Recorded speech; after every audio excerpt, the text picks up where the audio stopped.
Good morning, Sunday School. This is a brief overview of the International Sunday School lesson. This International Sunday School lesson will be coming from the book of Proverbs, Proverbs chapter 1, verses 1 through 4, then verses 7 through 8, verse 10, verses 20 through 22, and verses 32 through 33. Again, Proverbs chapter 1, 1 through 4, 7 through 8, 10, 20 through 22, 32 through 33. Um, the subject of the lesson in the International Sunday School lesson is listen to God's wisdom. Listen to God's wisdom. Let's begin with prayer. Dear Heavenly Father God, we thank you for this opportunity you've given us, Lord, to study and know your word. Lord, let that word go into our heart that we might not sin against thee. Dear Heavenly Father, let our light shine that men may see our good works and glorify you, the Father which is in heaven. Amen. Okay. Wisdom. Proverbs. Some things you may want to know about the book of Proverbs. It's a tribute to Solomon. However, it is a collection of wisdom. Not only did Solomon write some, but he also collected from other places.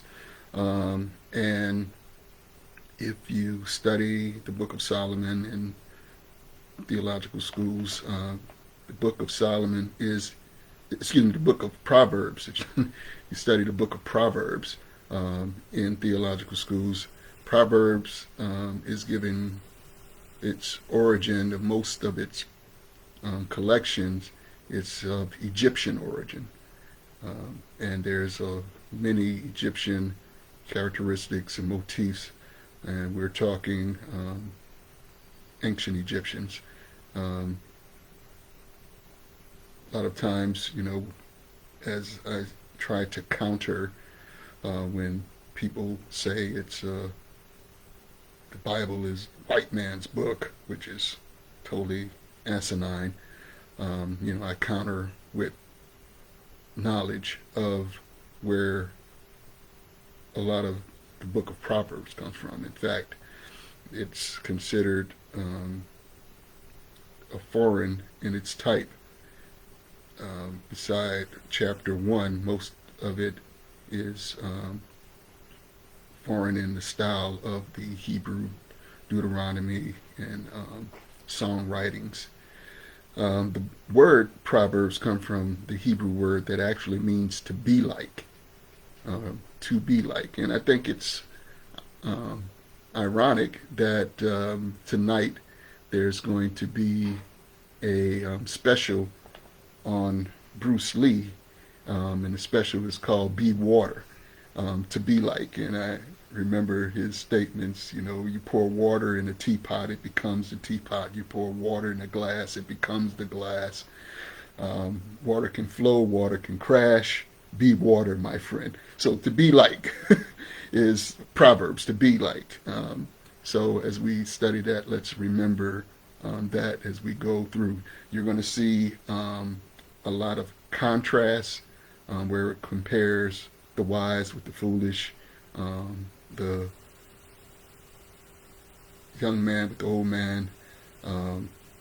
But the main theme is found in chapter 1, the title, the purpose, and really the conclusion of the beginning of wisdom. So as we go through this Sunday school lesson regarding wisdom, and the title again, Listen to God's Wisdom, let's keep in perspective that the book of Proverbs deals a lot with God's wisdom in worldly interaction. So one of the questions that may come up is this godly wisdom or worldly wisdom? And the answer is both. It is both, particularly worldly wisdom in our because we interact in this world. However, we are supposed to be led by the Spirit of God. So the book of Proverbs does answer both. It's godly wisdom to be wise in this world. That's the best way I can explain it. So let's look at our first outline. It's going to come from Proverbs chapter 1, verses 1 through 4. The purpose of the book, and we talked about that earlier. So let's look at verses 1 through 4. The Proverbs of Solomon, the son of David, king of Israel, to know wisdom and instruction, and to perceive the words of understanding, to receive the instruction of wisdom, justice, and judgment, and equity, to give subtly to the simple, to the young man, knowledge and discretion. Okay, we already talked about Proverbs of Solomon, son of David, king of Israel. He did not write them all. No. He collected and wrote some.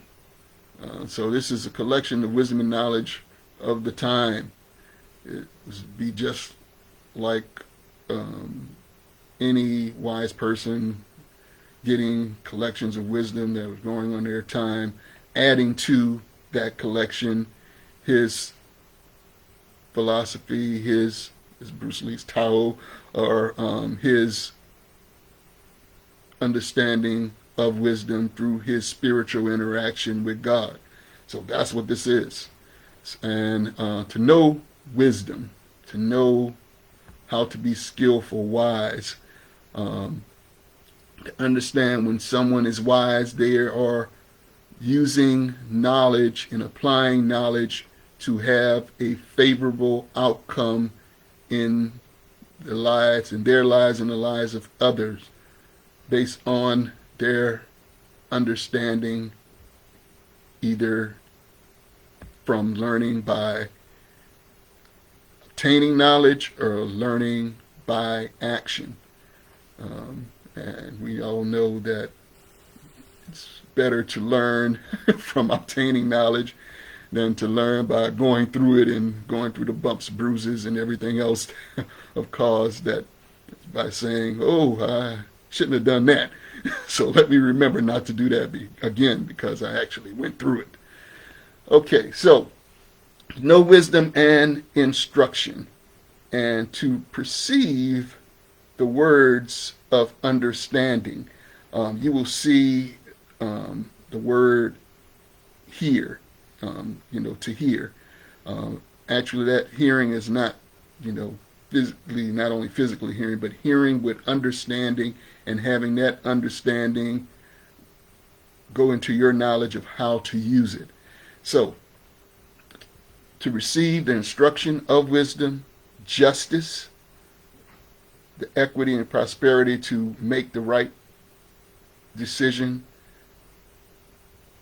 to do what is just or right, and judgment, the ultimate outcome of it, and equity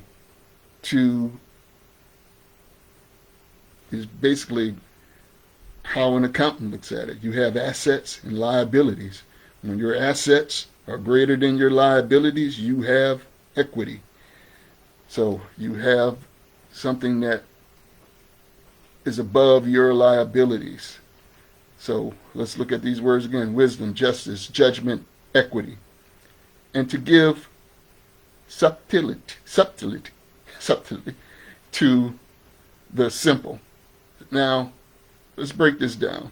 So, the subtlety means prudence. And the simple does not mean dumb. It means someone who can be influenced. So, to give a prudent thinking and to give prudent knowledge, some people compare it to the quote of Jesus that says to be wise as a serpent, but harmless as a dove. The serpent is wise because of its cunningness, how it will put itself in position to act and respond for its safety or for its endurance by finding a meal. So when you see this word subtlety, you're actually looking at prudence for the simple. The simple, again, is not being dumb, silly, or foolish. It's actually someone who's seductible, someone who can be influenced. We have, I think in the legal term, they talk about a reasonable and prudent man. Well, it's to actually give that reasonable and prudency to someone who can be influenced, making sure they do the right thing. To the young man, knowledge, okay, to know, to be aware, and discretion. Basically, discretion is just what it is. To discern, to make sure we're choosing the right option as we interact in this world as Christians, as being led by God. Now, a wise, so let's go to the next outline. I think the next, I don't know why they cut up the verses, took out verse 5 and 6, but I'll read it anyway, because you can't really jump from verse 4 to verse 7 and then hit verse 8. That's kind of weird. But anyway, I will read it anyway. A wise man will hear. That's very important. Hear, primitive root, shema, which is to hear intelligently. Very important. And will increase. If you hear intelligently with knowledge, you can increase your learning, increase your instruction from your teacher, then you become a man of understanding, and shall obtain unto wise counsels. So a wise man will hear and will increase learning, and a man of understanding shall attain unto wise counsels. Verse 6, to understand a proverb and the interpretation, the words of the wise and their dark sayings. So, to understand a proverb, to understand to be like, and the interpretation of the words of the wise, these men who have shown that they know how to use their knowledge to have favorable outcomes, and their dark sayings. They're also going to tell you what not to do so you can stay out of it, out of the trouble. Then we get to, which would be part of the next outline. The next outline in the International Sunday School book is called The Pursuit of Wisdom, verses 7 and 8 and verse 10. So let's look at those verses 7 through 8 and verse 10. And we get to the purpose and the final outcome of the beginning of knowledge. So verse 7 says, the fear of the Lord is the beginning of knowledge, but fools despise wisdom and instruction. Verse 8, my son, hear the instruction of thy father, and forsake not the law of thy mother. I will go ahead and read verse 9 because it fits to verse 10. For they shall be an ornament of grace unto thy head, and chains about thy neck. My son, if sinners entice thee, consent thou not. All right, so let's break this down. The fear, which is reverent fear. And it's also dreadful fear. People say, oh, it's the reverence of the Lord, it's the reverence of the Lord. No, what it's basically saying is this. God will punish the unjust and reward the just. And because he can do both, I have reverence and fear of him. Get it? That's what that is meaning. That's what that word, Yerah, means. All right? It just doesn't mean, oh, I reverence the law. I know what the law is going to do to me if I don't get this right. So, fear of the Lord is the what? Beginning. Now, what does that mean? It doesn't mean like beginning, like counting 1, 2, 3. Actually, it should be your first priority. Okay, your first priority is to know God, who God is. You know, I believe it's in fact, I know it's Hebrews, where it says regarding faith, it's impossible to please God. So here we have our verse saying the fear of the Lord is the first fruit, the rank order of knowledge. But fools, and what's that word actually means? Meaning to be perverse, figuratively silly, actually a fool, despise wisdom, despise a good sense, a skillfulness to use knowledge and get a favorable outcome. They despise that wisdom. And instructions, which is the corrections, the chastisement, the discipline, the doctrine. You know, I always talk to my son, I said, correction should have the outcome to lead you to a disciplined style of life. So, the fear of the Lord is the beginning of knowledge, but fools despise wisdom and instruction. Verse 8, my son. Now, this is Egyptian origin. Wisdom begins with the family. It begins with the family. The father teaching, the mother teaching to the pupil, the son or the daughter. My son, hear, we get to that word again. Hear, to hear intelligently, paying attention, obedience, and then acting on that attention and obedience to be able to publish it, report it, and do it, to understand. So, my son, hear, Shama, hear the instruction of my father, of thy father, and forsake not the law,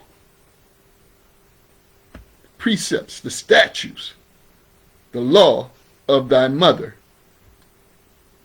That is matriarchal, okay? That is not patriarchal. So that is definitely coming from, you look at the writings from Egyptian society, because Egyptian or African theology society, black people, put it point blank, we are a matriarchal people.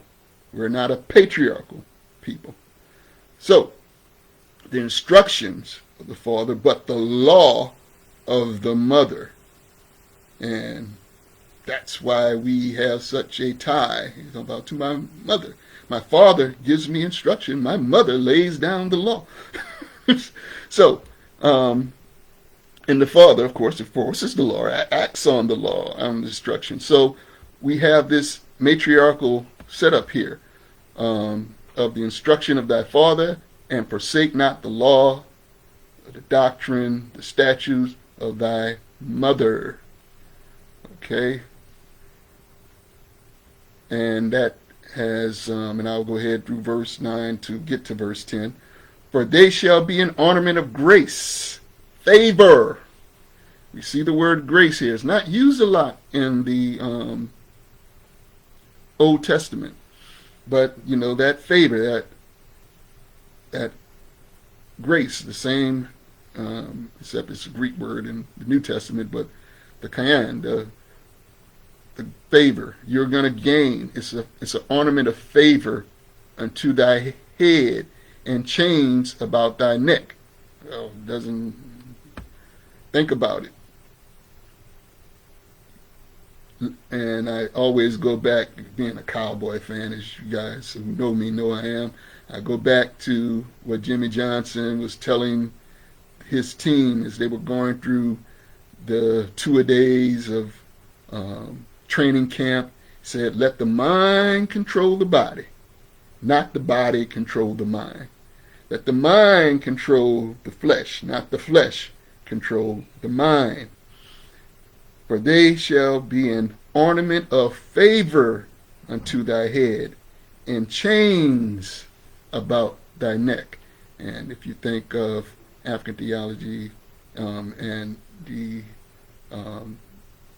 and you know, black people with the gold and the chains and the great, so all of this ties into that type of learning and understanding and way of life in their relationship with God as they interact in the world with worldly wisdom led from their godly experience. And verse 10 says, my son, if sinners, kata, which actually is criminals, the guilty, the offender, if sinners entice thee, consent. In other words, don't be willing. Consent thou not. Don't do it. But they will, says, and the word here is entice. Basically, we go back to, if you go back to verse 4, where it says, subtlety to the simple. Remember, simple persons who can be seduced or influenced. So we're going right back in verse 10 with that word entice. Entice is to allure, deceive, to flatter, persuade. So those who have criminal intent, offender intent, sinful intent, they will try to persuade you. They will try to deceive you. They will try to allure you. They will give you flattery to do what is wrong. So consent, do not do it. So that is the second outline of our Sunday school lesson, which is the pursuit of wisdom, verses 7 through 8 and verse 10 of chapter 1. The next outline jumps to verses 20 through 22, and then verses 32 and 33. So 20 through 22, and then 32 through 33. So let's look at those verses.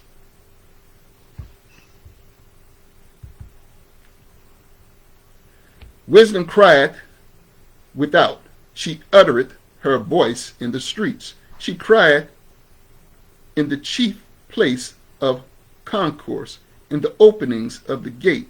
In the city she uttereth her words. How long, ye simple ones, will ye love simplicity? And the scorners delight in their scorning, and fools hate knowledge. Let's see, verses 30 through 33. Excuse me, I think it may be wrong there. It's 32. Yeah, 32 through 33.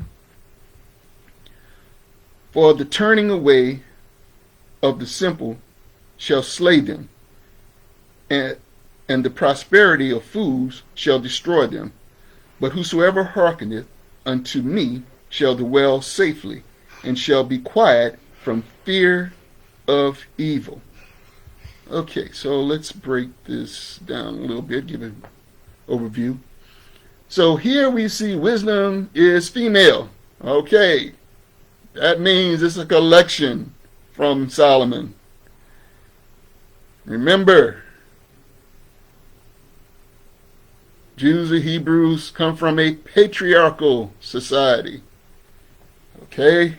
When you see wisdom in a female form, it is of African, Egyptian origin from black folks who are matriarchal.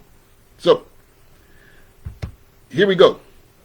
She cried in the chief place of counsel. Now, you got to look at you got to look at these verses in context. It's a call of wisdom. Verse 20, actually, and 21. Wisdom cried without. She uttered her voice in the streets. She cried in the chief place of concourse, in the openings of the gates in the city. She uttered her words.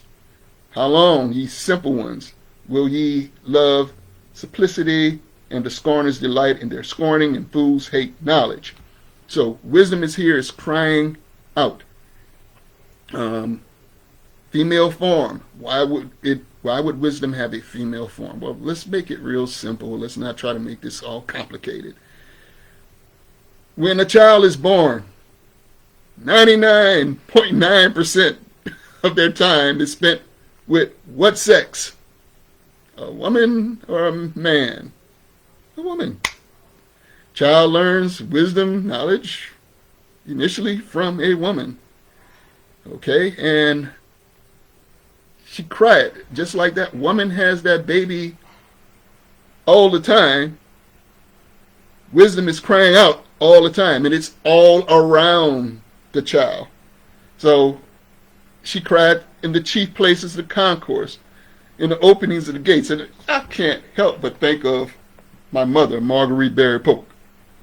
She would yell my name to call me in. I could be a block away, and I'm going to hear, Barry, come here. Her wisdom was crying out to me. Her wisdom was crying out to me through the gates, through the concourse, throughout the city. She uttered her words. Now, very important here, words. Going to the book of John. In the beginning was what? The Word, and the Word was what? With God, and the Word was God. So it was in the beginning. So, something said, something appointed, saying a speech, uttered her words. Words is her expression of her intelligence and wisdom. So, how long, all you people who can be influenced and deceived, how long will you love being influenced, being led around? And you scorners, that's people who mock, people who delight in their mocking and scorning, and fools. Okay, now that is the foolish, the stupid, properly fat. Fat is bad for you. So, and not physically fat, but just that you can't get to the meat of something. And hate what? Knowledge. Hate to know. Hate to be aware of knowledge. There's a old Arabic and African proverb. It says, he that knows not and knows not that he knows not is a fool. Shun him. He that knows not and knows that he knows not is ignorant. Teach him. He that knows and knows not that he knows is asleep. Wake him. But he that knows and knows that he knows is a wise man. Follow him. And that's what we're getting here. And like I said, I gave you the background and where it's from. So it says, how long will you continue to be influenced? And, I think of what's going on here today. How long are you going to be the one who is simple, to be influenced by the wrong people, the mockers, the scorners? How long are you going to stay in a state of not knowing, not having knowledge of yourself, not having knowledge of your surroundings, not having knowledge of your condition. You know, it was a quote from Malcolm X's sister. And he says the worst thing that happens to a people, mainly black people, is that they don't realize you're free. You're free. So, and you don't act in that freedom. So therefore you can become influenced by not having that knowledge that you're free. So that's what we're dealing with here in verses 20 through 22. And then we go marching on down to verse 32 through 33. For the turning away of the simple shall slay them. In other words, turning away from wisdom, turning away from the rank order, the beginning of wisdom, which is the fear of God. It shall slay them. Now, the word slay here is more not a finite death, but a killing. In other words, in the process of killing yourself, to make slaughter, to actually slay yourself when you turn away from wisdom and remain simple, one who can be easily influenced. And prosperity of fools, so there are going to be fools who get fat, but that prosperity, which is that peace they think they have, that comfort they think they have, shall destroy, coming from abad, Hebrew word, they won't escape it. They're going to perish by it. They're going to utterly to be avoid of the way to flee. They won't be able to get away. It shall destroy them. So, the prosperity of the fools will destroy them. They won't be able to get away from it.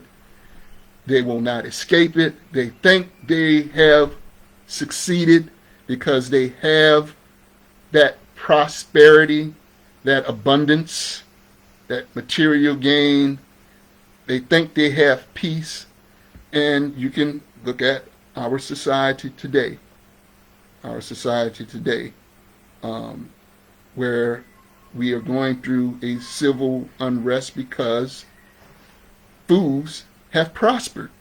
But that prosperity will eventually destroy them if they don't seek wisdom and knowledge. The same way for those who can be easily influenced. If they don't not bring knowledge to themselves, they don't study to know who they are, why they are, what they are, they are going to be slain. The fools in their prosperity are going to be destroyed. But whosoever hearkeneth unto me. Now, who's me? Me is wisdom.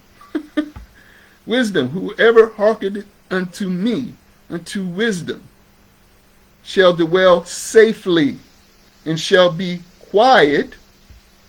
Now, what's that mean? It means peaceful, at ease. You can be quiet, peaceful, at ease in turmoil because you have wisdom, knowing, okay, I know what's going to happen here. You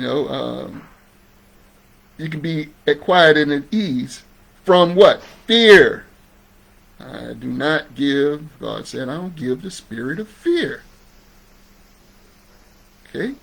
So, quiet and ease from fear. What is that? So, fear, dread, terror of what? Evil. The dread and terror of mischief. Dread and terror of affliction, the dread and terror of adversity, the dread and terror of someone doing wrong, the dread and terror of the wicked. If I hearken unto wisdom, I will dwell safe from all the things that are going around me, from that fear and of the evil it comes from.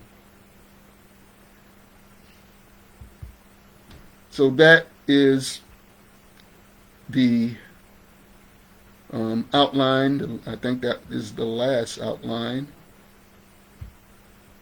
of the lesson, which coming from Proverbs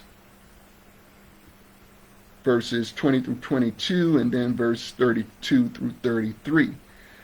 So I hope this gives you, I know it's a brief overview, and I might have said some things that you want to go into more deeply. You all have my contact, I can do that. But